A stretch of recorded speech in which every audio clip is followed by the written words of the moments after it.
अस्सलाम वालेकुम दोस्तों, कैसे हैं आप लोग। अच्छा, एक भाई का आज मैसेज आया कि पेपाल में जो केस है वो ऑटोमेटिकली क्लोज़ हो गया। आपको आइडिया होगा कि देखिए, अगर आप पेपाल में जो है सर्विस की पेमेंट किसी बंदे को सेंड करते हैं और वो आपको जो है वो सर्विस नहीं देता है या प्रोडक्ट डिलीवर नहीं करता, तो आप पेपाल में एक डिस्प्यूट स्टार्ट कर सकते हैं।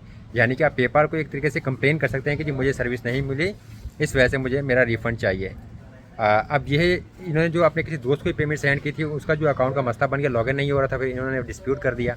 अब डिस्प्यूट करने के बाद मसला ये आया कि उसका अकाउंट लॉगिन नहीं हुआ और इन्होंने भी सिर्फ वेट किया और कुछ दिन के बाद जो है वो पेपाल ने ऑटोमेटिकली केस खुद ही क्लोज़ कर दिया।